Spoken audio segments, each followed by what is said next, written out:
Hello, good evening बच्चों। तो हम लोग देख रहे थे नीट पीआई की सीरीज, और नीट पीआई की सीरीज में आज हम लोग का स्टार्ट होने वाला था नया टॉपिक, नया चैप्टर, हाइड्रोकार्बन। तो जीओसी को हम लोगों ने देखा था।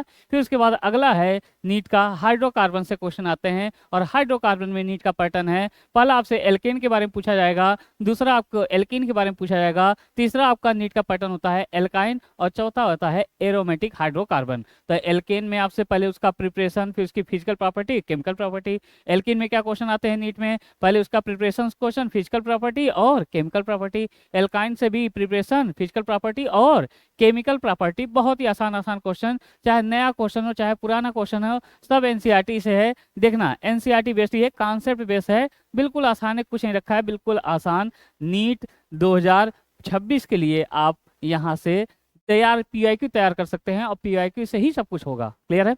तो देखते हैं हम लोग नीट का पीआईक्यू लगाते हैं। नीट का पैटर्न आपको पता होना चाहिए, क्योंकि एग्जाम का पैटर्न पता होगा तभी आप एग्जाम क्रैक कर पाएंगे। तो एग्जाम का पैटर्न पता होना बहुत जरूरी है। तो आपको पीआईक्यू लगा के जाना है, लगा के जाना है, कंपलसरी है कि लगा जाना है। आपको पता होना चाहिए क्या आता है क्या नहीं आता है। और बहुत हल्के हल्के क्वेश्चन आते हैं, एनसीईआरटी क्वेश्चन आते हैं बहुत हल्के हल्के। तो पहला नीट का पैटर्न है एल्केन से क्वेश्चन। तो एल्केन पे पहले प्रिपरेशन, फिर फिजिकल प्रॉपर्टी और केमिकल प्रॉपर्टी। देखना एनसीईआरटी बेस्ड क्वेश्चन, एनसीईआरटी की लाइन टू लाइन क्वेश्चन। तो नीट 2024, तो देखिएगा नीट 2024 का क्वेश्चन है। तो कह रहा है, क्वेश्चन पढ़िएगा। क्वेश्चन में कह रहा है, देखिएगा क्वेश्चन पढ़िएगा, कह रहा है कि the alkane that can be oxidize to corresponding alcohol by KMnO4 by a as per equation. तो कह रहा है कि ये अब बताइए, यहाँ पे ये कोई एल्केन है और KMnO4 लेते हैं और ये एल्कोहल में ऑक्सीडाइज करता है। तो यहाँ पे R1 क्या होना चाहिए, R2 R3 क्या होना चाहिए। तीनों अगर हाइड्रोजन लेंगे तो क्या होगा, तीनों ये दो तीनों मेथिल लेंगे तो क्या होगा। तो यहाँ पे नीट का केमिकल प्रॉपर्टी, वो एल्केन का केमिकल प्रॉपर्टी पढ़े होंगे। तो देखो एक लाइन का क्वेश्चन है, सिंपल। आप जानते हैं कि आपको एनसीईआरटी में पढ़ाया गया था, एनसीईआरटी की केमिकल प्रॉपर्टी में आप पढ़े होंगे। तो एनसीईआरटी केमिकल प्रॉपर्टी में तो कंट्रोल्ड ऑक्सीडेशन, एक क्या होता है कंप्लीट ऑक्सीडेशन, एक क्या होता है कंप्लीट ऑक्सीडेशन। तो एक होता है कंप्लीट ऑक्सीडेशन, एक होता है कंट्रोल्ड ऑक्सीडेशन। तो कंप्लीट ऑक्सीडेशन में एनसीईआरटी ने सिखाया। कंप्लीट ऑक्सीडेशन क्या होता है, जैसे कोई एल्केन है, जैसे ये है, अगर आपको कंप्लीट ऑक्सीडेशन कराना है तो क्या करेंगे, ऑक्सीजन से कंबस्शन कराएंगे, और यहाँ क्या बनेगा, कार्बन डाइऑक्साइड बन जाएगा, और क्या हो जाएगा, वाटर हो जाएगा। और इसको बैलेंस करेंगे, एक कार्बन और यहाँ पे दो हाइड्रोजन, और यहाँ पे क्या हो जाएगा, दो दूनी चार ऑक्सीजन। ये तो हुआ आपका कंप्लीट ऑक्सीडेशन। अगर फिर इसके बाद एनसीईआरटी ने सिखाया था कंट्रोल्ड ऑक्सीडेशन। अगर आपने एल्केन का कंट्रोल्ड ऑक्सीडेशन कराया तो देखिए क्या होगा। अगर आप एल्केन का कंट्रोल्ड ऑक्सीडेशन कराते हैं तो देखिए एनसीईआरटी ने सिखाया था, आप जानते हो एल्केन का ऑक्सीडेशन कराओगे तो क्या बनेगा, एल्कोहल, और एल्कोहल का एल्कोहल बनेगा। तो एल्केन का ऑक्सीडेशन कराओगे तो क्या बनेगा, एल्कोहल।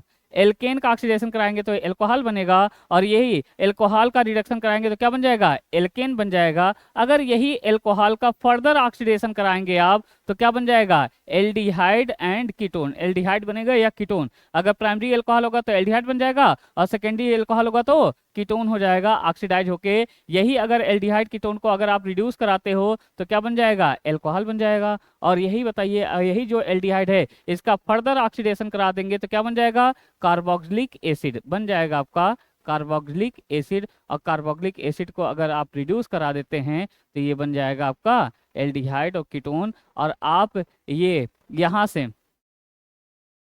आप जो है एल्केन से एल्कोहल तक जा सकते हैं, आप जो है एल्केन से एल्डिहाइड कीटोन तक जा सकते हैं, आप जो है एल्केन से कार्बोक्सिलिक एसिड तक जा सकते हैं। तो अगर आप कंट्रोल ऑक्सीडेशन कराएंगे तो एल्केन डायरेक्ट कार्बन डाइऑक्साइड और वाटर में चल जाएगा। अगर कंप्लीट ऑक्सीडेशन कराएंगे तो, अगर आपको कंट्रोल ऑक्सीडेशन कराएंगे तो, अगर आपको एनसीईआरटी ने बताया था कि अगर आपको किसी एल्केन को ये एल्कोहल तक ही ऑक्सीडाइज कराना है, एल्केन को एल्कोहल तक ही ऑक्सीडाइज कराना है, तो उसके लिए एनसीईआरटी ने रीजेंट दिया था कॉपर के साथ 523 केल्विन और 100 atmospheric pressure. 523 kelvin 100 atmospheric pressure, जो एल्केन है वो कन्वर्ट हो जाएगा एल्कोहल में, एल्केन जो है कन्वर्ट हो जाएगा एल्कोहल में। जैसे कहने का मतलब ये है, एनसीईआरटी की लाइन है, तो ये बताइए मेथेन है, और मेथेन का बर्तन में मेथेन लिया और उसी बर्तन में क्या लिया, कॉपर, और 523 केल्विन टेम्परेचर, और ये 100 एटमॉस्फेरिक प्रेशर, तो ये बताइए इसका ऑक्सीडेशन हो जाएगा और ये एल्केन कहाँ तक ऑक्सीडाइज हो जाएगा, ये एल्कोहल तक ऑक्सीडाइज हो जाएगा। ये बात याद रखिएगा। अच्छा, यही एल्केन है। अगर इसको हमें एल्डिहाइड तक ऑक्सीडाइज कराना है तो इसके लिए आपको लेना पड़ेगा अलग सा रिएजेंट। कौन सा लेना पड़ेगा? माल्डेबनम ऑक्साइड। क्या लेना पड़ेगा? माल्डेबनम ऑक्साइड लेना पड़ेगा और ये एल्कोहल जाके कहाँ पे रुकेगा? एल्डिहाइड तक ऑक्सीडाइज हो जाएगा, जैसे एनसीईआरटी में दिया गया है। जैसे ये बताइए आपका एथेन है और उसी बर्तन में आप माल्डेबनम ऑक्साइड डालिए और इसको हीट कर दीजिए तो ये ऑक्सीडाइज हो जाएगा कहाँ तक? एल्कोहल की, एल्डिहाइड की, कार्बोक्सिलिक एसिड, एल्डिहाइड तक ऑक्सीडाइज हो जाएगा और ये बन जाएगा 2 कार्बन का एल्डिहाइड, एसिटल्डिहाइड। ये भी एनसीईआरटी में है। अच्छा, अगर एनसीईआरटी में अगला बात, अगर एल्केन से कार्बोक्सिलिक एसिड तक अगर आपको ऑक्सीडाइज करना है तो एनसीईआरटी ने कहा आपको एक स्पेशल रीजन लेना पड़ेगा जिसका क्या नाम है? Manganese acetate. क्या नाम है? Manganese acetate. अगर ये मैग्नीज एसीटेट आपने लिया तो ये एल्केन को ऑक्सीडाइज कर देगा कार्बोक्सिलिक एसिड तक। यही होता है कंट्रोल्ड ऑक्सीडेशन। अगर कंप्लीट ऑक्सीडेशन कराते तो कार्बन डाइऑक्साइड और वाटर में चेंज हो जाता। अगर एल्केन को एल्कोहल तक ऑक्सीडाइज कराना है तो कॉपर के साथ 523 kelvin temperature, 1 atmospheric pressure. Alkane को एल्डिहाइड तक ऑक्सीडाइज कराना है मॉलिब्डेनम ऑक्साइड। अगर इसी एल्केन को कार्बोक्सिलिक एसिड तक ऑक्सीडाइज कराना है तो बर्तन में आपको ले लेना है मैग्नीज एसीटेट। क्या ले लेना है? Manganese acetate. एनसीईआरटी की लाइन मैग्नीज एसीटेट ले लेंगे और ये इसको हीट कर देंगे और ये कहां तक ऑक्सीडाइज होगा? एल्कोहल की, एल्डिहाइड की, कार्बोक्सिलिक एसिड। कार्बोक्सिलिक एसिड तो 2 कार्बन का क्या बन जाएगा? Carboxylic acid. फिर उसके बाद एनसीईआरटी ने एक और बात बताई थी कि अगर इस एल्केन के पास टर्सरी हाइड्रोजन होगा, अगर इस एल्केन के पास टर्सरी हाइड्रोजन होगा और आप लेते हैं बर्तन में KMnO4, और KMnO4 जो होता है स्ट्रॉन्ग ऑक्सीडाइजिंग एजेंट होता है और ये स्ट्रॉन्ग ऑक्सीडाइजिंग एजेंट होता है। ये जनरली एल्केन को कहाँ तक ऑक्सीडाइज करता है? कार्बोक्सिलिक एसिड तक। मगर टर्सरी हाइड्रोजन, अगर सेकेंडरी हाइड्रोजन होता तो कीटोन तक करता, प्राइमरी हाइड्रोजन होता तो ये आपको कार्बोक्सिलिक एसिड तक करता। यही अगर ये टर्सरी हाइड्रोजन है तो ये KMnO4 जो है ये इसको ऑक्सीडाइज कर पाएगा, एल्कोहल तक ही ऑक्सीडाइज कर पाएगा, कार्बोक्सिलिक एसिड तक नहीं जाएगा। एनसीईआरटी में अगली लाइन ये है कंट्रोल्ड ऑक्सीडेशन में। तो ध्यान रहे, अगर एल्केन के पास टर्सरी हाइड्रोजन है और KMnO generally strong oxidizing agent होता है, ये एल्केन को कार्बोक्सिलिक एसिड में चेंज करता है, मगर टर्सरी हाइड्रोजन को ये एल्कोहल तक ही चेंज कर पाता है। तो एनसीईआरटी की लाइन क्वेश्चन आया है। तो ये सिंपल, आप ध्यान रखिएगा। एक होता है कंप्लीट ऑक्सीडेशन, अगर एल्केन का कंप्लीट ऑक्सीडेशन कराओगे तो कार्बन डाइऑक्साइड और वाटर में चेंज हो जाएगा। अगर कंट्रोल ऑक्सीडेशन कराओगे, अगर एल्केन से एल्कोहल तक जाना है तो कौन सा रीजन लेंगे? कॉपर के साथ 523 केल्विन टेम्परेचर, 100 एटमॉस्फेरिक प्रेशर। अगर एल्केन से एल्डिहाइड कीटोन तक जाना है तो क्या कौन सा ये रीजन लेंगे? Molybdenum oxide. यही अगर एल्केन से कार्बोक्सिलिक एसिड तक जाना है तो क्या लेंगे? Manganese acetate. अगर उसी एल्केन के पास टर्सरी हाइड्रोजन होगा तो आपको लेना पड़ेगा KMnO4 और ये कहां तक ऑक्सीडाइज करेगा? कार्बोक्सिलिक एसिड तक ही, एल्कोहल तक? एल्कोहल तक ही ऑक्सीडाइज करेगा। तो यहां से नीट का क्वेश्चन बना एनसीईआरटी से, नीट 2024। तो बताइए यहाँ पे क्या होना चाहिए? ये क्या है? ये और ये KMnO4 है, स्ट्रॉन्ग ऑक्सीडाइजिंग है, इसको ये कार्बोक्सिलिक एसिड तक ऑक्सीडाइज करता है, मगर ये एल्कोहल तक ही ऑक्सीडाइज हुआ। तो इसका मतलब फिक्स है कि यहाँ ये टर्सरी हाइड्रोजन है और टर्सरी हाइड्रोजन है तो R1 की जगह क्या लेना पड़ेगा? CH3। R2 की जगह क्या लेना पड़ेगा? CH3। और ये R3 की जगह क्या लेना पड़ेगा? CH3। तो कौन सा ऑप्शन हो जाएगा? बी ऑप्शन, नीट 2024 एनसीईआरटी का एल्केन की केमिकल प्रॉपर्टी से। अगर यहाँ पे तीनों हाइड्रोजन ले लेते हैं तो कार्बोक्सिलिक एसिड तक ऑक्सीडाइज कर देता। अगर इसमें एक मीथेन और 2 हाइड्रोजन लेते हैं तो भी आपका ये प्राइमरी हाइड्रोजन होता, तो भी ये कार्बोक्सिलिक एसिड तक ऑक्सीडाइज करता। क्लियर है? ध्यान रहे, एनसीईआरटी का लाइन का क्वेश्चन है। अगर वो टर्सरी हाइड्रोजन रखा होगा तो KMnO प्रेजेंस में कहाँ तक ऑक्सीडाइज हो जाएगा? केवल एल्कोहल तक। क्लियर है? नीट 2024। अगला क्वेश्चन, स्टेटमेंट वाले क्वेश्चन देखिएगा। देखिए स्टेटमेंट वाले क्वेश्चन अब एनटीए का फेवरेट क्वेश्चन बन गया है। असर्शन रीजन और स्टेटमेंट वाले क्वेश्चन ज़्यादा आते हैं। तो देखिए एनसीईआरटी के लाइन का क्वेश्चन है और ये आपको सर ने पढ़ाया भी होगा। तो बताइए क्या है नीट 2024 में, तो given below two statement, statement first पढ़िए, boiling point of 3 isomeric pentane follow, तो एन पेंटेन का बॉइलिंग पॉइंट ज्यादा है आइसोपेंटेन से, आइसोपेंटेन का बॉइलिंग पॉइंट ज्यादा है नियोपेंटेन से, तो सही बात है। देखो ये क्या होता है n normal pentane, normal pentane क्या हो जाएगा CH3 CS2 CS2 और क्या हो जाएगा CS2 और क्या हो जाएगा CS3। अच्छा आइसोपेंटेन किसको बोलते हैं, एक क्या बोलते हैं आइसोपेंटेन, तो ये क्या हो जाएगा CH3 सिंग, ये क्या हो जाएगा CH और क्या हो जाएगा CH3 और क्या हो जाएगा CH2 और क्या हो जाएगा CH3। अच्छा नियोपेंटेन किसको बोलते हैं, तो नियोपेंटेन आपको बोला जाता है C और ये क्या हो जाएगा CH3 और क्या हो जाएगा CH3 और ये क्या हो जाएगा 5 कार्बन का, ये क्या हो जाएगा नियोपेंटेन। और बॉइलिंग पॉइंट का कॉन्सेप्ट क्या होता है, boiling point directly proportional to molecular weight, तो इन तीनों का मॉलिक्यूलर वेट तो सेम है, इससे नहीं पता चलेगा। अच्छा बॉइलिंग पॉइंट का दूसरा कॉन्सेप्ट होता है boiling point inversely proportional to branching, अगर ब्रांचिंग ज्यादा होगा तो सरफेस एरिया कम हो जाएगा, और सरफेस एरिया कम हो जाएगा तो वांडर वाल फोर्स ऑफ अट्रैक्शन कम हो जाएगा, और वांडर वाल फोर्स ऑफ अट्रैक्शन कम हो जाएगा तो बॉइलिंग पॉइंट कम हो जाएगा। तो बताओ ये नॉर्मल पेंटेन, ये आइसोपेंटेन, नियोपेंटेन में जैसे जैसे आप आगे बढ़ रहे हो ब्रांचिंग बढ़ रहा है, और ब्रांचिंग बढ़ेगा तो सरफेस एरिया बढ़े घटेगा, सरफेस एरिया घटेगा तो वांडर वाल फोर्स ऑफ अट्रैक्शन घटेगा, और वांडर वाल फोर्स ऑफ अट्रैक्शन घटेगा तो बॉइलिंग पॉइंट घटेगा। तो कॉन्सेप्ट क्या होता है, boiling point directly proportional to molecular weight, inversely proportional to branching. ये क्या, ये स्टेटमेंट सही है। हमारा क्वेश्चन कराने का मतलब आपको सिखाना भी है, अगर सही है तो क्यों सही है और गलत है तो क्यों गलत है। पीआईक्यू से ही आपको एनसीईआरटी तैयार करनी है, तो एनसीईआरटी में क्या पढ़ना है क्या नहीं पढ़ना है वो पीआईक्यू ही बताएगा। क्लियर है। अच्छा अगला स्टेटमेंट पढ़िए, when branching increases the molecule attains shape of sphere this result smaller surface area, सही बात है। अगर आप ब्रांचिंग बढ़ाते हैं तो सरफेस एरिया क्या हो जाता है घट जाता है, ये smaller surface area content due to which intermolecular force of attraction between weak, और ये क्या हो जाएगा तो वंडरवाल फोर्स ऑफ अट्रैक्शन घट जाएगा, therefore lowering the boiling point. बिल्कुल सही स्टेटमेंट है, अगर आप ब्रांचिंग बढ़ाते हैं तो सरफेस एरिया घटता है, सरफेस एरिया घटेगा तो वंडरवाल फोर्स ऑफ अट्रैक्शन घटेगा, वंडरवाल फोर्स ऑफ अट्रैक्शन घटेगा तो बॉइलिंग पॉइंट घटेगा। तो स्टेटमेंट पहला भी सही है, स्टेटमेंट दूसरा भी सही है, तो कौन सा option, A option NEET 2024 NCERT की लाइन। क्लियर है। अगला नीट 2024, नीट 2024 का क्वेश्चन है, कह रहा है कि एक compound with molecular formula C6H14, ये एल्केन है, 6×12 एल्केन है, 2 tertiary carbon, it's IPSC name. तो ये बताओ इसका जिसके पास 2 टर्सरी कार्बन है, चलिए वैसे ही पता चल जाएगा, प्रैक्टिस हो जाएगा, मगर मेरा मकसद है आपको सिखाना, तो हम सारी चीजें सिखाएंगे। सही है तो क्यों सही है, गलत है तो क्यों गलत है। जिसके पास 2 टर्सरी होगा तो ये आपका सी वाला ऑप्शन होना चाहिए, तो चेक कर लेते हैं। चलिए हम चारों ऑप्शन सिखाएंगे, तो इसका आंसर तो सी आना चाहिए। आप भी बिना पेन चलाए कर सकते हैं। जैसे एन हेक्सेन बनाना है, तो एन हेक्सेन बनाना है तो कैसे बनाएंगे, पहले आप देखो बनाने भी सिखा दे रहे हैं। हेक्स है, ये बताइए वर्ड रूट है, हेक्स है तो 6 कार्बन का, तो पहले 6 कार्बन को ऐसे सिंगल बॉन्ड से जोड़ दीजिए, फिर आपका ये नंबर करिए, जिधर से आपका मन हो उधर से कर दीजिए, 1 2 3 4 5 और क्या हो जाएगा 6। क्वेश्चन से ही आपको कॉन्सेप्ट सिखा देंगे। अच्छा बताइए, अच्छा एन है, वो ये प्राइम सफिक्स क्या लगा है, एन लगा है, तो प्राइम सफिक्स एन है तो सिंगल बॉन्ड रहेगा, और सिंपल बैलेंस ही पूरा कर दो। तो कार्बन का 4 4 4 1 5 3 8, कार्बन का 4 4 2 6 2 8 6 2 8 6 2 8, और ये क्या हो जाएगा 6 2 8 और 6 2 8।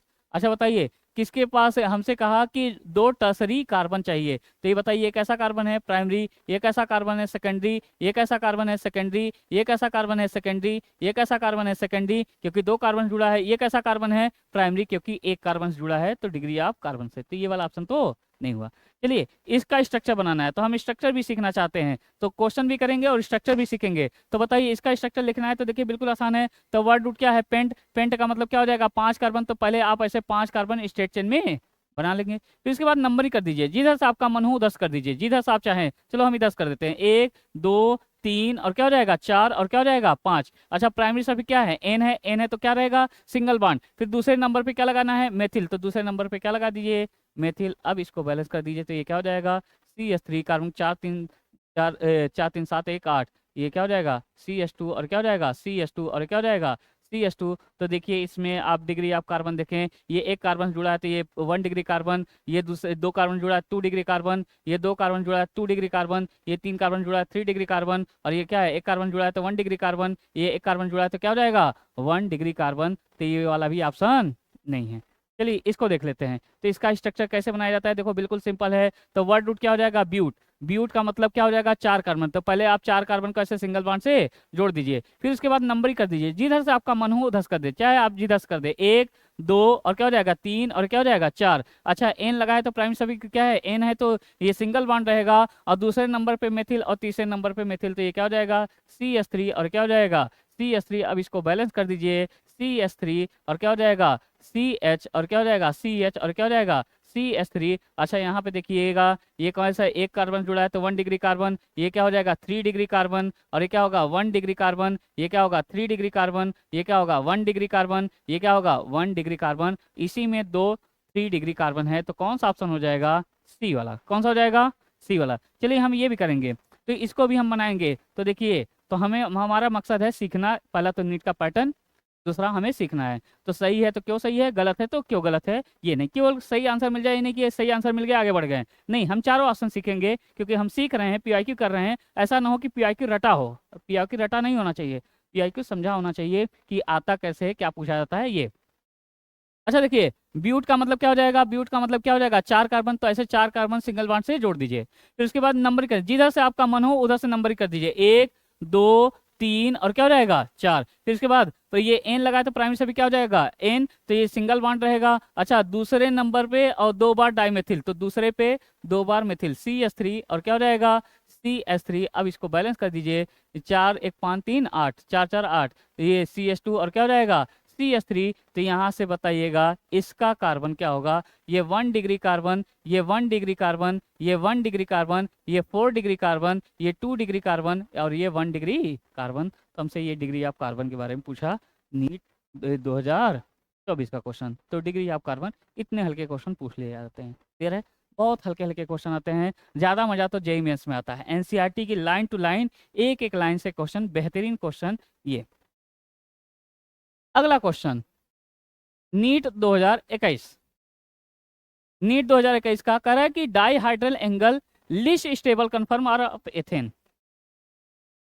तो least stable conformer of ethane, ethane का पहले कन्फर्मेशनल आइसोमर बनाइए, यानी कन्फर्मर बनाइए। तो ये लिस्ट स्टेबल कौन हो जाएगा, जिसकी एनर्जी ज़्यादा। अब किसकी एनर्जी ज़्यादा, ये इक्लिप्स, एक होता है स्टैगर्ड, एक होता है गाउच, एक क्या होता है इक्लिप्स होता है। तो चलिए पहले एथेन का हम बनाते हैं कन्फर्मर। एथेन का मतलब क्या होता है, एथेन का मतलब होता है CH3 और क्या हो जाएगा CH3।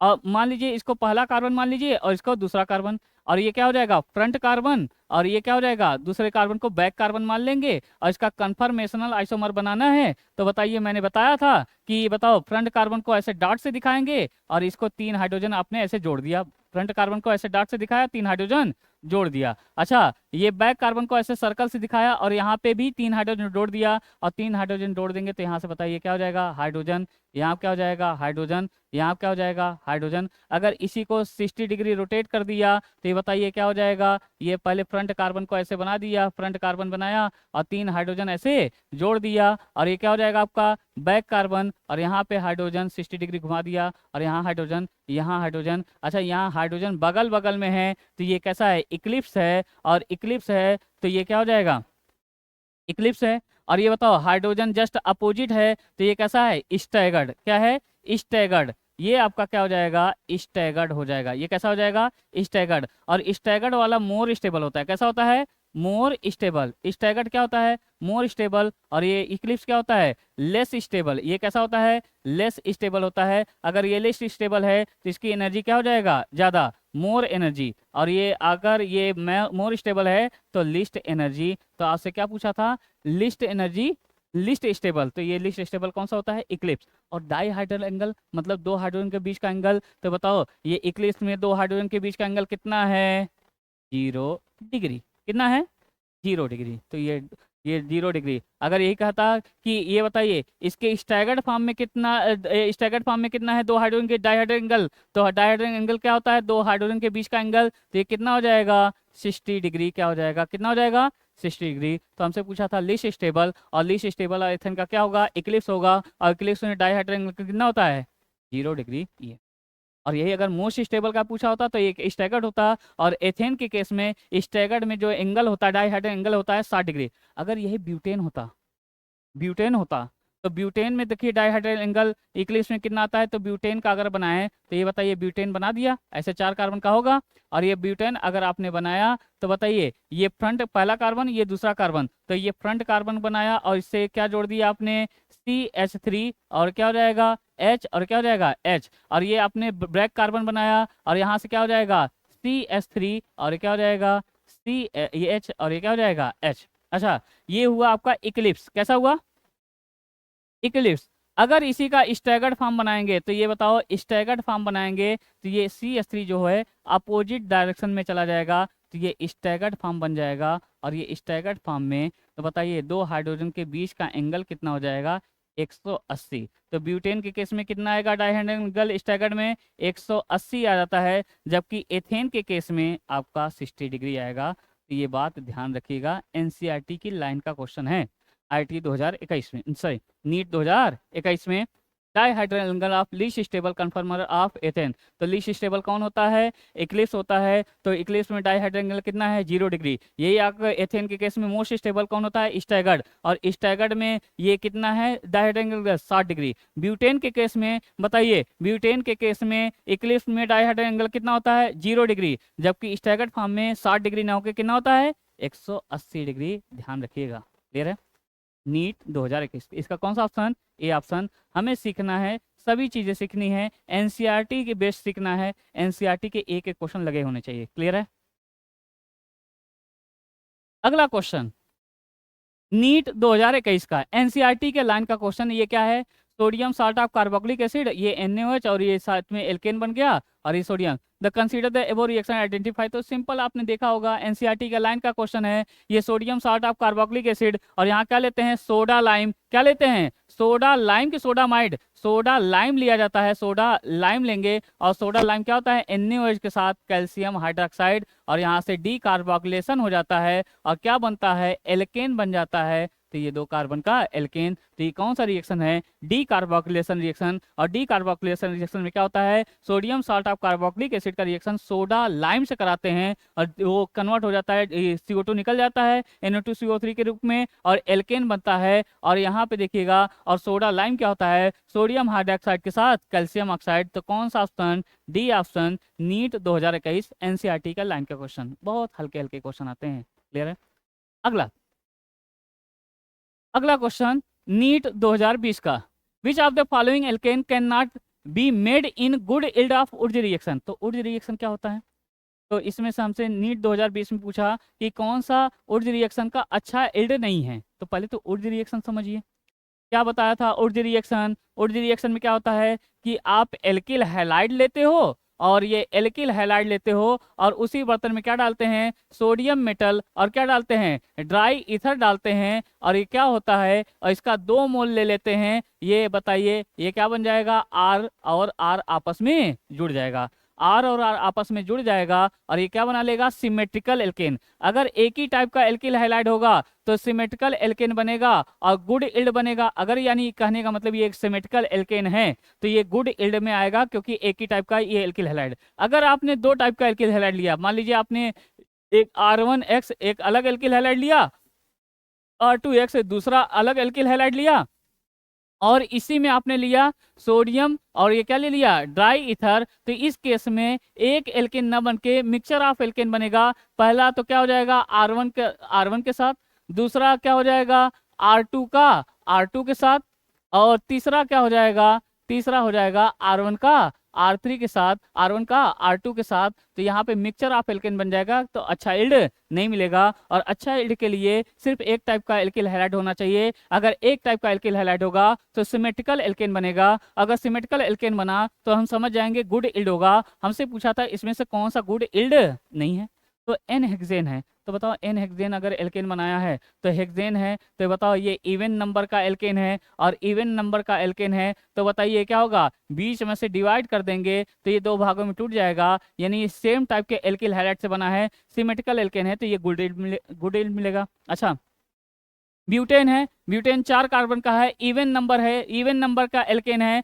और ये बताइए कौन से एल्किल हाइड्राइड से बना होगा? एथिल क्लोराइड से बना होगा। और 20 से डिवाइड करेंगे तो ये डिवाइड हो जाएगा, यानी एक ही टाइप का एल्किल हाइड्राइड से बना है। अच्छा 2,3 डाइमेथिल ब्यूटेन है, तो बताइए 2,3 डाइमेथिल ब्यूटेन अगर आपने लिया तो ये भी कैसा है? सिमेट्रिकल एल्केन है, यानी इवन नंबर का एल्केन है, सिमेट्रिकल एल्केन है, यानी ये एक ही टाइप के एल्किल हैलाइड से मिलके बना है। तो ये बताओ गुड इल्ड होगा। जबकि यहाँ पे एन हेप्टेन है, और एन हेप्टेन 8 नंबर का इलेक्ट्रॉन 8 नंबर का एल्केन है।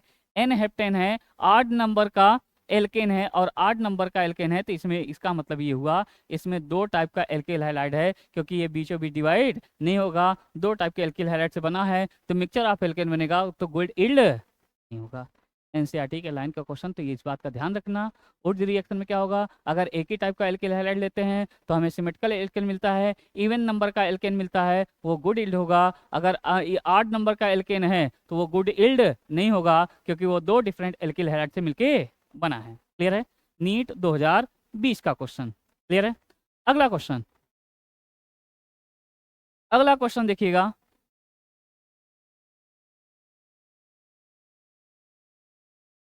अगला क्वेश्चन देखिए, नीट 2019 का है। बहुत सिंपल क्वेश्चन है, बिल्कुल आसान क्वेश्चन है। तो हमसे कहा एल्केन का क्वेश्चन है, नीट का पैटर्न है। तो बताइए the alkane that give only one monochlorination product on chlorination of chlorine with presence of diffuse sunlight. तो बताओ केवल एक ही मोनोक्लोरिनेशन प्रोडक्ट दे, यानी क्लोरीन। तो इसका आंसर तो आपको पहले ही, अगर प्रैक्टिस अच्छी है तो इसका आंसर क्या हो जाएगा? बी वाला, नियोपेंटेन। चलिए हम तो सीख रहे हैं तो हम चारों ऑप्शन सीखेंगे। तो किसमें कितना मोनोक्लोरिनेशन प्रोडक्ट मिलेगा? इंक्लूडिंग स्टीरियो आइसोमर और एक्सक्लूडिंग स्टीरियो आइसोमर। तो 2 टाइप का होता है, एक इंक्लूडिंग स्टीरियो आइसोमर और एक्सक्लूडिंग स्टीरियो आइसोमर। तो पहले इसकी बात कर लेते हैं। तो देखिए, तो ये 2,3 डाइमेथिल ब्यूटेन बनाना है, तो ब्यूटेन है तो 4 कार्बन का है, तो दूसरे नंबर पे 2 बार मेथिल लगा दीजिए। तो दूसरे नंबर पे आप 2 बार मेथिल लगा देंगे, तो ये क्या हो जाएगा? 2,2 डाइमेथिल, और ये आपका क्या हो गया? ब्यूटेन। तो इसका आपको मोनोक्लोरिनेशन करना है। तो देखिए क्या होगा, मोनोक्लोरिनेशन करना है तो बताइए कहाँ से निकलेगा? एक हाइड्रोजन यहाँ से हटा के क्लोरीन लगा देंगे, तो ये एक। अच्छा यहाँ से हटाएंगे तो फिर से ये आएगा, यहाँ से हटाएंगे फिर से ये आएगा, यहाँ पे कोई हाइड्रोजन नहीं है। दूसरा आप यहाँ से हटा सकते हो, यहाँ से हटाओगे तो ये क्या हो जाएगा? अलग बन जाएगा। तीसरा आप यहाँ से हटा सकते हो। तो ये बताइए इसके कितने मोनोक्लोरिनेशन प्रोडक्ट होगा? एक्सक्लूडिंग स्टीरियो आइसोमर, पहला शब्द है excluding stereo isomer, excluding stereo isomer. तो स्टीरियो आइसोमर एक्सक्लूडिंग, यानी स्टीरियो आइसोमर में क्या आता है? ज्योमेट्रिकल भी आता है और ऑप्टिकल भी आता है, यानी सिस और ट्रांस आता है, सिस और ट्रांस और डी और रियल आता है। तो ये बताओ अगर हम सिस और ट्रांस डी और रियल ना ले तो यानी एक्सक्लूडिंग स्टीरियो आइसोमर कहें, यानी इसका मतलब ये हुआ स्ट्रक्चरल आइसोमर कहेंगे। तो कितना बनेगा मोनोक्लोरिनेशन? तो इसका कितना होगा? 3। कितना बनेगा? 3। अच्छा यही अगर शब्द इस्तेमाल कर लें इंक्लूडिंग स्टीरियो आइसोमर, ये एग्जामिनर का फेवरेट हो चुका है। तो इंक्लूडिंग स्टीरियो आइसोमर बताइए इसका कितना मोनोक्लोरिनेशन प्रोडक्ट होगा? तो स्टीरियो का मतलब क्या होता है? सिस और ट्रांस भी देखना होता है, और जैसे ही स्टीरियो का है सिस और ट्रांस भी देखिए, और डी और एल भी देखिए, डी और एल भी देखेंगे। तो यहाँ तो डबल बॉन्ड है नहीं, तो सिस ट्रांस होगा नहीं, डी और एल हो सकता है। तो यहाँ पे अगर लगाएंगे कोई भी कार्बन कार्बन नहीं, यहाँ पे लगाएंगे तो एक कार्बन कार्बन मिलेगा, और एक कार्बन कार्बन मिलेगा तो इसका डी भी बनेगा और इसका एल बनाएगा। और यहाँ पे लगाएंगे कोई भी कार्बन कार्बन नहीं है। अगर इंक्लूडिंग स्टीरियो आइसोमर कहते हैं तो इसके कितने प्रोडक्ट हो जाते हैं? 4। तो कितने मोनोक्लोरिनेशन प्रोडक्ट हो जाते हैं? 4 इंक्लूडिंग स्टीरियो आइसोमर। अगर यही कह देता कितने मोनोक्लोरिनेशन प्रोडक्ट हो गए एक्सक्लूडिंग स्टीरियो आइसोमर, तो कितना हो जाता? 3। हमसे ये नहीं पूछा था, फिलहाल हमसे आंसर पूछा था। आप देखो एग्जामिनर के यही फेवरेट है, नीट 2025 में आया। हमारा मकसद है आपको नीट का पीवाईक्यू भी पता चले और उससे रिलेटेड यानी क्वेश्चन से ही हम आपका कॉन्सेप्ट क्लियर कर दें। क्लियर है? फिलहाल हमसे पूछा था किसका कितना इसके कितने मोनोक्लोरिनेशन प्रोडक्ट मिल रहे हैं? 3 इंक्लूडिंग स्टीरियो आइसोमर। इसके कितने मोनोक्लोरिनेशन प्रोडक्ट मिल रहे हैं? ये 4 इंक्लूडिंग स्टीरियो आइसोमर। और जैसे लिखा हो स्टीरियो आइसोमर आप तुरंत समझ जाना सिस और ट्रांस भी देखना है और डी और एल भी देखना है। सिस ट्रांस किस में देखा जाता है? एल्कीन में, और ये डी और एल ये एल्केन में देख सकते हैं। तो कायरल कार्बन होगा तो ये। अच्छा नियोपेंटेन, तो नियोपेंटेन का स्ट्रक्चर बताइए। तो ये बताइए क्या हो जाएगा? नियोपेंटेन क्या हो जाएगा? CH3 और क्या हो जाएगा? CH3 और क्या हो जाएगा? CH3 और क्या हो जाएगा? CH3। और यहाँ बताइए यहाँ कितने मोनोक्लोरिनेशन प्रोडक्ट बनेंगे? सिर्फ एक, यहाँ से हाइड्रोजन हटा के क्लोरीन लगा देंगे, यहाँ से हटाएंगे फिर से यही, यहाँ से हटाएंगे फिर से यही, यहाँ से हटाएं फिर से यही, तो यही कौन सा आंसर हो जाएगा, बी वाला, जिसका एक ही मोनोक्लोरेशन प्रोडक्ट बनेगा। और चाहे इंक्लूडिंग कर लें चाहे एक्सक्लूडिंग कर दें, एक ही बनेगा। क्लियर है? चलिए नॉर्मल पेंटेन का बताइए, नॉर्मल पेंटेन में कितने ये मोनोक्लोरिनेशन प्रोडक्ट बनेगा, इंक्लूडिंग स्टीरियो आइसोमर और एक्सक्लूडिंग स्टीरियो आइसोमर, दोनों बताना है, क्योंकि ये एग्जामिनर का फेवरेट क्वेश्चन बन चुका है। बताइए, तो पहले तो ये एक्सक्लूडिंग स्टीरियो आइसोमर बताना है। पहले आपको कौन सा बताना है, एक्सक्लूडिंग स्टीरियो आइसोमर, यानी उसमें जो सिस और ट्रांस नहीं होना चाहिए, और ये सिस और ट्रांस नहीं होना चाहिए, यानी केवल डी और एल नहीं होना चाहिए, यानी स्ट्रक्चरल आइसोमर कह सकते हैं। और दूसरा इंक्लूडिंग बताना है, इंक्लूड करना है स्टीरियो आइसोमर, तो ये इंक्लूडिंग स्टीरियो आइसोमर, तो यानी सिस और ट्रांस भी देखना है, डी और एल भी देखना है। अच्छा, पहले एक्सक्लूडिंग करिए, तो सिस और ट्रांस और डी और एल नहीं देखना है, तो बताओ कितना हो जाएगा, एक यहाँ से, एक यहाँ से, और एक यहाँ से हटा के क्लोरीन लग जाएगा, यहाँ से हटाएंगे फिर से यही, यहाँ से हटाएंगे फिर से यही, तो ये इसके कितने बन जाएंगे, 3 मोनोक्लोरिनेशन प्रोडक्ट बन जाएंगे एक्सक्लूडिंग स्टीरियो आइसोमर। अगर यही आपसे कहता है इंक्लूडिंग स्टीरियो आइसोमर बताइए, तो कितने मोनोक्लोरिनेशन प्रोडक्ट बन जाते हैं, तो यहाँ पे लगाते तो कोई भी कायरल कार्बन नहीं, यहाँ पे क्लोरीन लगाएंगे तो एक कायरल कार्बन बन जाएगा, और यहाँ पे एक कायरल, ये तो क्या बनेगा, डी और एल। अगर यहाँ लगाएंगे तो कायरलिटी नहीं आएगी, क्योंकि ये ग्रुप और ये ग्रुप सेम हो जाएगा, तो इसका बताओ इस इंक्लूडिंग स्टीरियो आइसोमर कितना हो जाएगा, 4 मोनोक्लोरिनेशन प्रोडक्ट हो जाएगा। ये नीट 2025 में आया, तो देखिए नीट 2025 में यहाँ से भी आया। अगला, आइसोपेंटेन में तो कितने आपके स्ट्रक्चरल आइसोमर बनेंगे, यानी इंक्लूडिंग स्टीरियो आइसोमर, और कितने आपके including stereo isomer monochlorination product होंगे। तो आइसोपेंटेन क्या होता है, तो CH3 और क्या हो जाएगा, CH, और ये क्या हो जाएगा, CH3 और क्या हो जाएगा, CH2 और क्या हो जाएगा, CH2 और क्या हो जाएगा, ये आपका आइसोपेंटेन है, ये आपका क्या हो जाएगा, आइसोपेंटेन। अच्छा, आपको मोनोक्लोरिनेशन प्रोडक्ट बताना है, और ये एक्सक्लूडिंग स्टीरियो आइसोमर, यानी सिस और ट्रांस नहीं देखना है और डी और एल नहीं देखना है। तो बताओ पहले तो ये monochlorination product excluding stereo isomer, तो बताओ कहाँ, एक यहाँ लगा देंगे, एक हाइड्रोजन हटा के यहाँ से लगा देंगे, यहाँ से हटाएंगे फिर से ही, एक यहाँ लगा देंगे, एक यहाँ लगा देंगे, और एक यहाँ लगा देंगे, तो यहाँ पे इसके कितने मोनोक्लोरिनेशन प्रोडक्ट होंगे, 4 हो जाएंगे। यानी कितने स्ट्रक्चरल आइसोमर बनेंगे, 4 बन जाएंगे। यानी कितने ये monochlorination product excluding stereo isomer बनेंगे, 4 बनेंगे। अगर यही शब्द लिख दें, कितने इसके मोनोक्लोरिनेशन प्रोडक्ट बनेंगे इंक्लूडिंग स्टीरियो आइसोमर, जैसे स्टीरियो आइसोमर बोलेगा सिस और ट्रांस भी देखना है, डी और एल भी देखना है। यहाँ कोई डबल बॉन्ड नहीं है तो सिस और ट्रांस नहीं होगा, डी और एल हो सकता है, कायरलिटी देखना पड़ेगा। अगर यहाँ पे क्लोरीन लगाते हैं तो ये वाला कायरल कार्बन नहीं होगा, मगर ये वाला कार्बन कायरल हो जाएगा, तो इसका क्या बनेगा, डी और एल। अगर यहाँ क्लोरीन लगाते हैं तो कोई कायरल कार्बन नहीं मिलेगा, अगर यहाँ क्लोरीन लगाते हैं तो ये कार्बन कैसा हो जाएगा, कायरल कार्बन हो जाएगा, डी और एल बन जाएगा। तो इसके कितने आइसोमर बन जाएंगे, तो क्या हो जाएगा, ये 1 4 3 2 5 और 1 6, तो टोटल कितने आइसोमर बन जाएंगे, 6 मोनोक्लोरिनेशन प्रोडक्ट हो जाएगा इंक्लूडिंग स्टीरियो आइसोमर, नीट 2025 का। तो हमारा मकसद सिर्फ ये नहीं था कि केवल आंसर आ जाए, हमारा पर्पज है नीट का पैटर्न भी पता चले, उससे रिलेटेड कॉन्सेप्ट भी पता चले, सारी चीज़ें हमने सीखना है। तो हमसे कहा था कि इसमें केवल एक मोनोक्लोरिनेशन प्रोडक्ट बनेगा, कौन सा ऑप्शन, बी ऑप्शन। हमने उसको बियॉन्ड जाके बताया आपको, including stereo isomer, excluding stereo isomer. Clear है, नीट 2019। अगला, नीट 2018 का क्वेश्चन। तो नीट 2018 का क्वेश्चन है, कह रहा है कि hydrocarbon A react with bromine by substitution to form an alkyl bromide which by would the reaction convert to gaseous hydrocarbon contain less than 4 carbon atom। तो बिल्कुल आसान है, हमसे कहा, फिर से पढ़िए, कोई हाइड्रोकार्बन है ए, वो ब्रोमीन से रिएक्ट करता है, कोई हाइड्रोकार्बन है ए और वो ब्रोमीन से रिएक्ट करता है, ब्रोमीन से क्या करेगा, रिएक्ट करेगा, और क्या देगा, bromine by substitution to form alkyl bromide, और फ्री रेडिकल सब्स्टिट्यूशन देके क्या बना लेगा, एल्किल ब्रोमाइड बना लेगा। क्या बना लेगा, एल्किल ब्रोमाइड बना लेगा। तो ऊर्ज रिएक्शन, और ये जो एल्किल ब्रोमाइड बना है which by Wurtz reaction convert to gaseous hydrocarbon containing less than 4 carbon. और यही जो एल्किल ब्रोमाइड है इसी में क्या मिला देंगे, सोडियम के साथ ड्राई ईथर मिला देंगे, यानी ऊर्ज रिएक्शन करा देंगे। ड्राई सोडियम के साथ क्या होगा, ड्राई ईथर, यानी ऊर्ज रिएक्शन करा देंगे ड्राई ईथर। तो ये क्या बन जाएगा, एल्केन बन जाएगा। और ये एल्केन 4 कार्बन से कम होना चाहिए। तो बताओ कौन सा इसमें से ले हाइड्रोकार्बन, लेस देन 4 कार्बन ये होना चाहिए, लेस देन 4 कार्बन होना चाहिए, लेस देन 4 कार्बन होना चाहिए। तो देखिए कौन सा वाला एल्केन लें, कौन सा हाइड्रो, एल्काइन लेंगे कि एल्किन लेंगे कि एल्केन लेंगे, तो एल्केन लेंगे। इसी में फ्री रेडिकल सब्स्टिट्यूशन रिएक्शन होगा। अगर ये वाला एल्केन लिया आपने तो क्या बन जाएगा, CH3 CH2 और क्या हो जाएगा, Br, और इसका ऊर्ज रिएक्शन कराओगे तो ये क्या हो जाएगा, ये 4 कार्बन का एल्केन बन जाएगा। हमसे कहा था 4 कार्बन से कम वाला होना चाहिए, तो ये वाला तो नहीं है।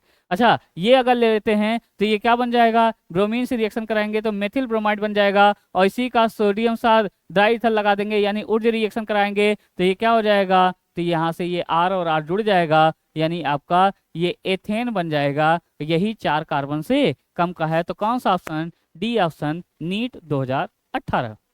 अच्छा क्वेश्चन, बेहतरीन क्वेश्चन। एल्काइन तो ये ब्रोमीन से करेगा नहीं, उससे एल्कीन नहीं होगा, एल्केन होगा। ये वाला एल्केन करते तो 4 कार्बन का बनता। हमसे क्वेश्चन में कहा था कि लेस देन 4 कार्बन वाला होना चाहिए। तो कौन सा हो जाएगा, डी वाला ऑप्शन। क्लियर है। अगला क्वेश्चन, चलिए अगला क्वेश्चन देखिए, नीट 2017 का कर है कि with respect to conformer of ethane which of the following statement is true. अच्छा, एथेन का कन्फर्मर बनाना है, तो अभी तो बनाया था एथेन का कन्फर्मर। तो एथेन है तो उसका कन्फर्मेशनल आइसोमर कैसे बनाएंगे, यानी न्यूमैन प्रोजेक्शन, यानी एथेन का मतलब क्या हो जाएगा, CH3 और क्या हो जाएगा, CH3, और ये पहला कार्बन, ये दूसरा कार्बन, ये फ्रंट कार्बन, ये बैक कार्बन। तो ये बताइए पहले क्या बनाएंगे आप, फ्रंट कार्बन बनाएंगे, और यहाँ से क्या हो जाएगा, 3 हाइड्रोजन, क्या हो जाएगा, 3 हाइड्रोजन। और ये बैक कार्बन क्या होगा, सर्कल होगा, और यहाँ से इस पे भी 3 हाइड्रोजन लग जाएगा। और ये हाइड्रोजन 0 डिग्री पे डाईहाइड्रल एंगल क्या है, 0, क्या है, डाईहाइड्रल का एंगल कितना है, 0 डिग्री है। ये आपका इक्लिप्स है, कैसा है, इक्लिप्स, ये आपका इक्लिप्स फॉर्म है। अगर यही एंगल घुमा दिया तो ये बताइए, ये फ्रंट कार्बन और यहाँ पे 3 हाइड्रोजन, और ये बैक कार्बन को सर्कल से रिप्रेजेंट करेंगे। अगर इसको घुमा दिया तो ये हाइड्रोजन अपोजिट साइड में आ गया, तो यानी ये क्या बताइए, ये अपोजिट साइड में आ गया, तो इसको बोलते हैं स्टैगर्ड फॉर्म। कौन सा फॉर्म, स्टैगर्ड फॉर्म हो जाएगा। ये आपका स्टैगर्ड, ये मोर स्टेबल होगा, ये लेस स्टेबल होगा। अगर ये मोर स्टेबल है इसकी एनर्जी कम, और ये अगर लेस स्टेबल है तो इसकी एनर्जी ज़्यादा। और यहाँ पे एथेन के केस में जो स्टैगर्ड फॉर्म में डाईहाइड्रल एंगल जो होता है वो 60 डिग्री होता है, तो डाईहाइड्रल एंगल 60 डिग्री है। क्लियर है। अच्छा, मगर एक बात ध्यान रखिएगा। अच्छा, ये बताओ आपका ये कैसा है, sp3 हाइब्रिडेशन, और sp3 हाइब्रिडेशन ये भी कैसा है आपका, sp3 हाइब्रिडेशन। तो इसका बॉन्ड एंगल कितना होगा, बॉन्ड एंगल जो होगा 109 डिग्री, कितना होगा, 109 डिग्री हो जाएगा। बॉन्ड एंगल जो होगा 109 डिग्री 28 मिनट, कितना होगा, 109 डिग्री। अच्छा, और इसका बॉन्ड लेंथ जो है सिंगल बॉन्ड है, तो बॉन्ड लेंथ क्या होगा। अच्छा, ये बताइए, यानी अगर इसका कन्फर्मर आंसर ये बनाते हैं तो क्या इसका बॉन्ड लेंथ चेंज होगा, नहीं चेंज होगा। क्या इसका बॉन्ड एंगल चेंज होगा, नहीं चेंज होगा। तो क्या चेंज होता है, डाईहाइड्रल एंगल, यानी कन्फर्मेशनल आइसोमर में बॉन्ड एंगल चेंज नहीं होगा। बॉन्ड एंगल का मतलब क्या हो जाएगा, ये बताइए, इनके बीच बॉन्ड का कितना होगा, sp3 है तो क्या हो जाएगा, 109 डिग्री 28 मिनट। और बॉन्ड लेंथ भी चेंज नहीं होगा, क्योंकि अगर कन्फर्मर बनाएंगे तो इसका सिंगल बॉन्ड ही रहेगा, इसका बॉन्ड लेंथ चेंज नहीं होगा। तो क्या चेंज होता है, डाईहाइड्रल एंगल। डाईहाइड्रल एंगल क्या होता है, 2 हाइड्रोजन के बीच का एंगल। तो ये देखो ऑप्शन पढ़िए, करा कि with respect to the conformer of ethane which of the following statement true, कौन सी बात सही है। तो कह रहा है कि बॉन्ड एंगल चेंजेस, नहीं, बॉन्ड एंगल चेंज नहीं होता। डाईहाइड्रल एंगल चेंज होता है, बॉन्ड एंगल चेंज नहीं होता। दोनों कार्बन का sp3 हाइब्रिडेशन है, तो दोनों कार्बन का हाइब्रिडेशन क्या हो जाएगा, बॉन्ड एंगल कितना होगा, 109 डिग्री 28 मिनट। ये बॉन्ड एंगल चेंज नहीं होता, ये वाली बात तो गलत है। बोथ बॉन्ड एंगल और बॉन्ड लेंथ चेंज होगा, नहीं, ये बात भी गलत है, ये स्टेटमेंट भी गलत है, क्योंकि बॉन्ड एंगल चेंज नहीं होगा। क्या चेंज होगा, डाईहाइड्रल एंगल। बॉन्ड लेंथ भी चेंज नहीं होगा, क्योंकि इनके बीच सिंगल बॉन्ड है तो सिंगल बॉन्ड ही रहेगा, तो ये स्टेटमेंट भी गलत है। अच्छा, both bond angle bond length remains same, हाँ सही बात है। बॉन्ड एंगल चेंज नहीं होता, बॉन्ड लेंथ भी चेंज नहीं होता, तो क्या चेंज होता है, डाईहाइड्रल एंगल चेंज होता है कन्फर्मेशनल आइसोमेरिज में। Bond angle remain same but bond length change, ये बात भी गलत है। कौन सा ऑप्शन, सी ऑप्शन, नीट 2017। तो ध्यान रहे, याद रहे, कन्फर्मेशनल आइसोमेरिज में बॉन्ड एंगल चेंज नहीं होता, तो क्या चेंज होता है, डाईहाइड्रल एंगल। बॉन्ड एंगल अलग चीज होता है, डाईहाइड्रल एंगल अलग चीज होता है। डाईहाइड्रल एंगल क्या होता है, दो हाइड्रोजन के बीच का एंगल, और बॉन्ड एंगल क्या होता है, जैसे वो sp3 है तो 109 डिग्री 28 मिनट, वो वही बॉन्ड एंगल वही रहेगा, बॉन्ड लेंथ भी वही रहेगा, तो क्या चेंज होता है, डाईहाइड्रल एंगल। अगला क्वेश्चन,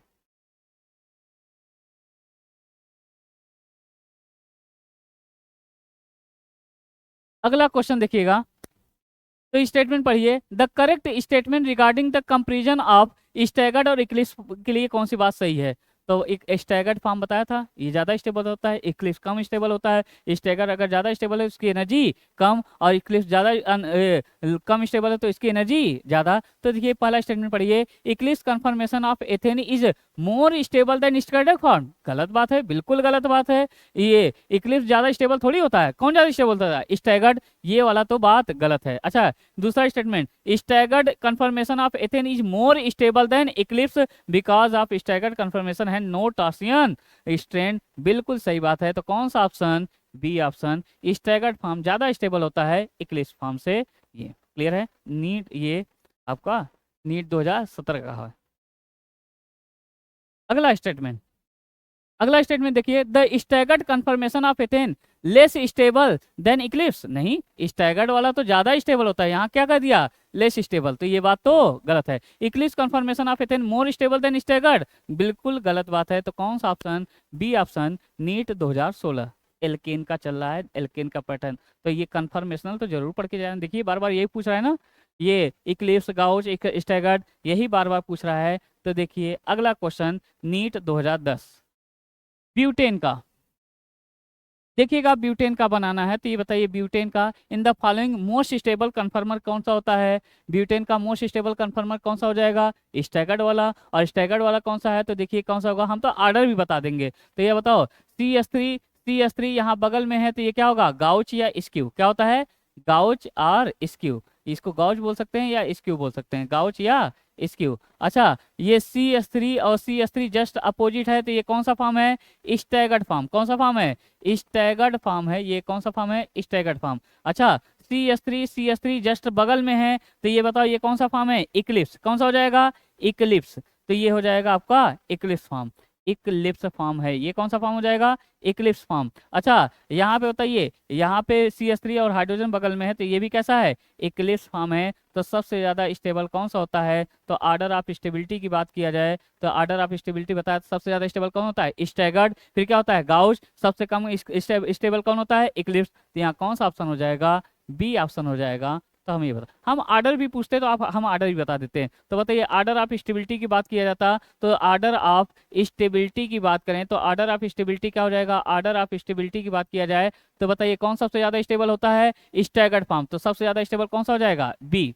अच्छा बी के स्टैगर्ड से कम कौन होता है, गाउच या स्क्यू, और सबसे कम कौन होता है, इक्लिप्स। तो यहाँ बताओ दूसरा ये उससे कम कौन हो जाएगा, ए वाला, गाउच स्क्यू। अच्छा ये भी इक्लिप्स और ये भी इक्लिप्स, इनमें कौन ज्यादा स्टेबल है। अच्छा यहाँ बताओ, ये ज्यादा इलेक्ट्रॉन डेंसिटी बगल बगल में है तो रिपल्सन ज्यादा तो एनर्जी ज्यादा तो स्टेबिलिटी कम, जबकि यहाँ पे एक सी एस थ्री ये एच है, तो ये इक्लिप्स, ये भी इक्लिप्स है, ये भी इक्लिप्स है, मगर ये ज्यादा स्टेबल है, ये कम स्टेबल है। क्यों कम स्टेबल है, क्योंकि बड़ा इलेक्ट्रॉन डेंसिटी, ज्यादा इलेक्ट्रॉन डेंसिटी बगल बगल में है तो रिपल्सन ज्यादा लगेगा तो एनर्जी ज्यादा, स्टेबिलिटी कम। तो सबसे ज्यादा बी स्टेबल, फिर ए स्टेबल, उससे कम क्या हो जाएगा, डी, और सबसे कम स्टेबल कौन सा हो जाएगा, सी हो जाएगा। अगर आपसे एनर्जी का ऑर्डर पूछा होता, ऑर्डर ऑफ एनर्जी बताइए, तो ऑर्डर ऑफ एनर्जी क्या हो जाएगा, स्टेबिलिटी का जस्ट उल्टा हो जाएगा। सबसे ज्यादा एनर्जी किसका होता है, इक्लिप्स का हो जाएगा, इक्लिप्स वाले में सबसे ज्यादा सी का, उससे कम क्या हो जाएगा, डी का, और ये इससे कम ए का, और सबसे कम एनर्जी कौन सा हो जाएगा, बी वाले का, स्टेबिलिटी का जस्ट उल्टा। घूम फिर के वही कंफर्मेशनल आइसोमर पूछ रहे हैं। क्लियर है, चलिए अगला क्वेश्चन, ये नीट 2010 का था, बताइएगा। अगला क्वेश्चन है, liquid hydrocarbon can be converted to mixture of gaseous hydrocarbon. भाई बताओ लिक्विड हाइड्रोकार्बन और कन्वर्ट हो जाता है ये गैसियस हाइड्रोकार्बन में। बताओ कैसे? ऑक्सीडेशन से, क्रैकिंग से, डिस्टिलेशन, हाइड्रो क्रैकिंग। क्रैकिंग का मतलब क्या हो जाएगा? पायरोलिसिस। एनसीईआरटी का ये है। क्रैकिंग का मतलब क्या होता है? पायरोलिसिस। तो पायरोलिसिस आपको एनसीईआरटी की लाइन है नीट 2010 में। लिक्विड हाइड्रोकार्बन को पायरोलिसिस द्वारा, क्रैकिंग द्वारा गैसियस हाइड्रोकार्बन में कन्वर्ट किया जाता है। और एक एग्जाम्पल दिया होगा डूडेकेन। क्या दिया होगा? डूडेकेन। डूडेकेन 12 दूना 24 2 26 डूडेकेन है। और ये डूडेकेन इसी को क्या बोला जाता है? Kerosene oil. तो एनसीईआरटी में दिया है पायरोलिसिस या क्रैकिंग में डूडेकेन यानी केरोसिन आयल को जब आप क्रैकिंग करते हैं, केरोसिन आयल का जब आप पायरोलिसिस करते हैं, क्रैकिंग करते हैं, इसको तोड़ते हैं, तो ये क्या बन जाता है? 7 कार्बन का एल्केन, 7 दूनी 14। और ये क्या हो जाएगा? और क्या हो जाएगा? 5 कार्बन का एल्केन बन जाएगा। 5 10 2 12 और अदर प्रोडक्ट बन जाएगा। और ये क्या हो जाएगा? गैसियस प्रोडक्ट में कन्वर्ट हो जाएगा यानी गैसोलीन में चेंज हो जाएगा। तो कौन सा ऑप्शन हो जाएगा? बी ऑप्शन, नीट 2010 में एनसीईआरटी की लाइन। तो एनसीईआरटी में लिखा है क्रैकिंग या पायरोलिसिस में ये लिक्विड हाइड्रोकार्बन को गैसियस हाइड्रोकार्बन में कन्वर्ट किया जाता है। जैसे एन हेक्सेन को तोड़ा जाएगा तो एन हेक्सेन को तोड़ेंगे तो पहला कई तरीके से तोड़ सकते हैं। एन हेक्सेन को तोड़ेंगे तो पहले हेक्सेन में चेंज हो जाएगा और हाइड्रोजन में। अगर यही एन हेक्सेन का दूसरा तरीका हो जाएगा ब्यूटीन और एथेन में टूट जाएगा। तीसरा तरीका हो जाएगा प्रोपीन और एथीन और मेथेन में टूट जाएगा। और एक और एनसीईआरटी में लिखा है डूडेकेन यानी केरोसिन ऑयल को पायरोलिसिस कराएंगे, क्रैकिंग कराएंगे तो 7 कार्बन का एल्कीन, 5 कार्बन एल्केन और अदर प्रोडक्ट बन जाएगा यानी गैसियस हाइड्रोकार्बन कन्वर्ट हो जाएगा। नीट 2010। अगला अगला बताइएगा। ज्यादा मजा तो जेई मेंस में आता है, तो ये सब तो पुराने क्वेश्चन है, मगर लगाना जरूरी है। 38 ईयर आप लगा के जाएंगे, ठीक है? चाहे जितना पुराना है, केमिस्ट्री बदल नहीं जाएगी। देख रहे हो वही क्वेश्चन करा रहे हैं, केमिस्ट्री बदल नहीं जाएगी। बताइएगा नीट 2010 का which of the following कन्फर्मर of ethylene glycol is most stable. तो एथिलीन ग्लाइकॉल क्या होता है? देखो एथिलीन ग्लाइकॉल क्या होता है? CH2 और क्या हो जाएगा? CH2 और यहाँ क्या लगा होगा? OH और यहाँ क्या लगा होगा? OH। ये पहला कार्बन, ये दूसरा कार्बन यानी ये फ्रंट कार्बन और ये क्या हो जाएगा? बैक कार्बन हो जाएगा। ये फ्रंट कार्बन और ये क्या हो जाएगा? Back carbon. तो यहाँ पे ये कन्फर्म है। अब देखिए पहले तो कौन ज़्यादा स्टेबल पूछा है? मोस्ट स्टेबल पूछा है। तो मोस्ट स्टेबल आपके माइंड में स्टेबिलिटी का क्या होता है? सबसे ज़्यादा क्या होता है? स्टैगर्ड। फिर क्या होता है? गाउच या स्क्यू। और सबसे कम स्टेबल कौन होता है? इक्लिप्स होता है। तो पहले तो यही पता करिए। ये बताओ OH और OH अपोजिट साइड में है तो ये कैसा है? Staggered form. कैसा है? Staggered form. अच्छा यहाँ बताइए OH और H बगल में है तो ये कौन सा फॉर्म है? Eclipse form. कौन सा है? इक्लिप्स फॉर्म है। ये आपका इक्लिप्स फॉर्म है। यहाँ बताइए OH और OH 60 डिग्री पे है तो ये क्या हो जाएगा? गाउच या स्क्यू। क्या हो जाएगा? गाउच और स्क्यू हो जाएगा। और ये बताइए यहाँ पे बगल बगल में है, जस्ट है, तो ये क्या हो जाएगा? कौन सा हो जाएगा? इक्लिप्स हो जाएगा। ये इक्लिप्स कंफर्मेशन। तो जनरली आपको पता है सबसे ज्यादा स्टेबल कौन सा होता है? Staggered form. मगर एथिल ग्लाइकॉल के केस में थोड़ा ध्यान रखिएगा, गाउ इसकी या गाउच ज्यादा स्टेबल है। क्यों? क्योंकि यहाँ पे पाया जाता है इंट्रामॉलिक्यूलर हाइड्रोजन बॉन्ड होने की वजह से ये गाउच वाला ज्यादा स्टेबल हो जाएगा। जनरली आपको ध्यान रखना है अगर ये एथिल ग्लाइकॉल है तो। अगर ब्यूटेन होता तो स्टैगर्ड सबसे ज्यादा स्टेबल होता। एथिलीन ग्लाइकॉल है तो ध्यान रखिएगा स्टैगर्ड ना होके गाउच वाला ज्यादा स्टेबल हो जाएगा। क्यों? क्योंकि इसमें क्या हो जाएगा? Intramolecular hydrogen bond. नीट 2010 का क्वेश्चन क्लियर है। अगली बात नीट 2000 में क्वेश्चन है dihedral angle staggered form of ethane. तो मैंने बताया था एक स्टैगर्ड फॉर्म एथेन के केस में और ब्यूटेन के केस में। तो देखो ना ये बात ध्यान रखना, स्टैगर्ड फॉर्म एथेन के केस में और ब्यूटेन के केस में अलग अलग एंगल आता है। तो जैसे पहले एथेन की बात कर लेते हैं। तो एथेन है तो ये क्या हो जाएगा? CH3 और क्या हो जाएगा? CH3। ये पहला कार्बन, ये दूसरा कार्बन, ये फ्रंट कार्बन, ये बैक कार्बन। और एथेन का पहले बनाइए तो बताओ ये फ्रंट कार्बन को ऐसे ये डॉट से और 3 हाइड्रोजन आपने ऐसे जोड़ा। और ये बैक कार्बन को क्या करेंगे? सर्कल से और 3 हाइड्रोजन को ऐसे जोड़ा। अगर हाइड्रोजन बगल बगल में है तो ये क्या है? इक्लिप्स है। क्या है ये? इक्लिप्स है। ये आपका इक्लिप्स हो जाएगा। और इक्लिप्स में डाइहाइड्रल एंगल कितना होता है? एथेन के केस में 0 डिग्री। यहाँ पे डाइहाइड्रल एंगल कितना होगा? 0 डिग्री। यही अगर आपने इसको घुमा दिया और घुमा दिया तो हाइड्रोजन अपोजिट साइड में आ जाएगा, और हाइड्रोजन अपोजिट साइड में आएगा तो ये कौन सा होगा, स्टैगर्ड फॉर्म। कौन सा हो जाएगा, स्टैगर्ड फॉर्म हो जाएगा, ये स्टैगर्ड फॉर्म। और ये डाईहाइड्रल एंगल जो होता है दो हाइड्रोजन के बीच का एंगल, तो स्टैगर्ड फॉर्म में यहाँ पे 180 ना होके एथेन में, 180 ना होके एथेन के केस में डाईहाइड्रल एंगल स्टैगर्ड फॉर्म में 180 ना होके कितना होता है, 60 डिग्री। कितना होता है, 60 डिग्री। और यही अगर ब्यूटेन वाला याद रखिएगा, ब्यूटेन का, ब्यूटेन है तो ये बताओ, ब्यूटेन है तो ये क्या हो जाएगा, CH3 और क्या हो जाएगा, CH2 और क्या हो जाएगा, CH2 और क्या हो जाएगा, CH3। ये पहला कार्बन, ये दूसरा कार्बन, तो ये फ्रंट कार्बन को कैसे बनाएंगे, ये डॉट से, और यहाँ क्या हो जाएगा CH3, और ये क्या हो जाएगा H, और ये क्या हो जाएगा H। और बैक कार्बन को सर्कल से बनाएंगे, और यहाँ पे क्या करेंगे, अगर इसको CH3 यहाँ दे दिया और ये H यहाँ पे दे दिया, H यहाँ पे दे दिया, तो ये बगल बगल में है, इक्लिप्स है। और इक्लिप्स में, ब्यूटेन के केस में इक्लिप्स में बताइए डाईहाइड्रल एंगल कितना है, दो हाइड्रोजन के बीच का एंगल कितना है, 0 डिग्री।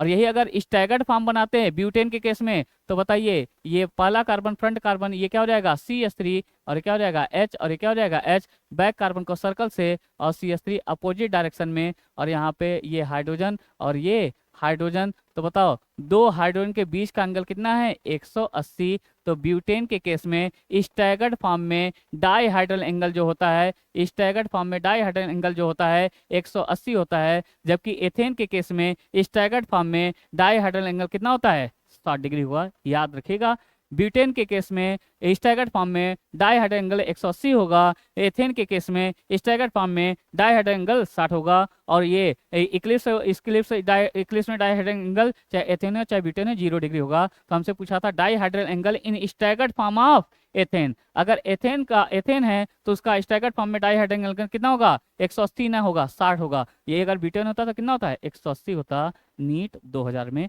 याद रखिएगा। क्लियर है। अगला क्वेश्चन देखिएगा, नीट 1997। तो नीट 1997 में क्वेश्चन कह रहा है, तो देखिए क्वेश्चन पढ़िएगा। कह रहा है कि which of the following reaction is expected to readily give a hydrocarbon product in good yield. कौन सा हाइड्रोकार्बन बनाएगा, तो कौन सा हाइड्रोकार्बन बनाएगा, which of the following reaction expected to readily give hydrocarbon. कौन हाइड्रोकार्बन बनाएगा, यानी एल्केन, एल्कीन और एल्काइन। ये तो एल्केन है तो ये केमिकल प्रॉपर्टी है, ये क्लोरीन सनलाइट है तो ये क्या जनरेट करेगा, फ्री रेडिकल जनरेट करेगा। ये क्या बना लेगा, एल्केन नहीं बनाएगा, ये क्या बना लेगा, एल्किल हैलाइड। ये वाला तो नहीं, हमें एल्केन बनाना है, हाइड्रोकार्बन बनाना है, यानी एल्केन, एल्किन या एल्काइन बनाना है। ये बताइए ये क्या हो जाएगा आपका, सब्स्टिट्यूशन रिएक्शन हो जाएगा। तो यहाँ पे ये एल्कोहल बना लेगा। यहाँ पे बताइए कोल्बे इलेक्ट्रोलिसिस, सी वाला, कौन सा ऑप्शन, सी वाला। कोल्बे इलेक्ट्रोलिसिस कराएंगे, sodium potassium salt of carboxylic acid का कोल्बे इलेक्ट्रोलिसिस कराएंगे। तो ये बताओ एनोड पे क्या बनता है, एल्केन बनता है, और क्या मिलता है, कार्बन डाइऑक्साइड मिलता है। कैथोड पे क्या मिलेगा, KOH मिलेगा, और हाइड्रोजन। कोल्बे इलेक्ट्रोलिसिस में, ये कोल्बे इलेक्ट्रोलिसिस में एनोड पे एल्केन मिलता है और कार्बन डाइऑक्साइड मिलता है, और कैथोड पे KOH, और ये कैथोड पे KOH और हाइड्रोजन मिलता है। यानी बर्तन का pH क्या हो जाएगा, बढ़ जाएगा। कोल्बे इलेक्ट्रोलिसिस में एल्केन, एल्कीन और एल्काइन बनता है। तो हमसे पूछा था कि कौन सा तरीका ये एल्केन बनाने वाला है, तो कौन सा ऑप्शन, सी ऑप्शन, नीट 2016। ये वाला क्या हो जाएगा, ये बना लेगा आपका CO2 निकलेगा, और ये बना लेगा एल्किल आयोडाइड, यानी एल्किल हैलाइड बन जाएगा। तो ये तो नहीं है। क्लियर है। नीट 1997 बहुत पुराने क्वेश्चन है, मगर फिर भी आपको आने चाहिए। नीट 38 ईयर आपको लगाना है। अगला क्वेश्चन, नीट 1997 में, in the commercial gasoline the type of hydrocarbon which most desirable in. Gasoline में कौन सा टाइप का हाइड्रोकार्बन होता है, लीनियर अनसेचुरेटेड हाइड्रोकार्बन, टालविन होता है, branch hydrocarbon, straight chain hydrocarbon. Gasoline में याद रखिएगा कौन सा होता है, ब्रांच हाइड्रोकार्बन। याद रखिएगा गैसोलीन के अंदर ब्रांच हाइड्रोकार्बन होता है। क्लियर है। अगला क्वेश्चन बताइए 1997 में, तो कह रहा है कि most stable confirmation of butane, सबसे ज्यादा स्टेबल कौन सा हो जाएगा, स्टैगर्ड फॉर्म। फिर क्या हो जाएगा, गाउच, उससे कम क्या हो जाएगा, इक्लिप्स। 1997 में तो ये एक कन्फर्मेशनल आइसोमर, तो कई बार पूछा नीट में। अगला नीट 1996 में कह रहा है कि which of the following is use at anti knocking material. तो क्या एंटी नॉकिंग मटेरियल होता है, टेट्रा एथिल लेड। क्या होता है, TEL, TEL का फॉर्म क्या हो जाएगा, टेट्रा एथिल लेड। ये tetra ethyl anti knocking material रहता है कि इसमें आवाज नहीं आता है। Tetra ethyl lead, tetra ethyl lead जो होता है ये एंटी नॉकिंग मटेरियल के रूप में इस्तेमाल किया जाता है। और इसका फार्मूला क्या हो जाएगा, C2H5 का होल 4 और क्या हो जाएगा Pb टेट्रा एथिल लेड। कौन सा ऑप्शन, सी ऑप्शन 1996। बहुत पुराना है, बस आपको ध्यान रहे, ये वैसे भी एनसीईआरटी के बाहर ही है, क्लियर है, मगर आपको 38 ईयर लगाना है, ये कुछ नहीं रखा है।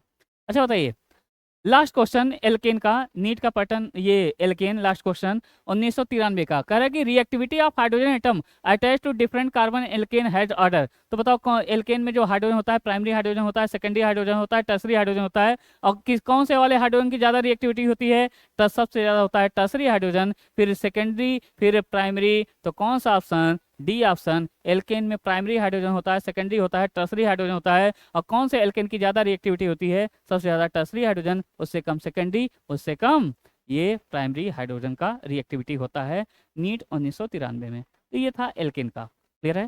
तो नीट का पहला पैटर्न होता है एल्केन, उसके प्रिपरेशन से, उसकी फिजिकल प्रॉपर्टी से, उसके केमिकल प्रॉपर्टी से क्वेश्चन आता है, क्लियर है।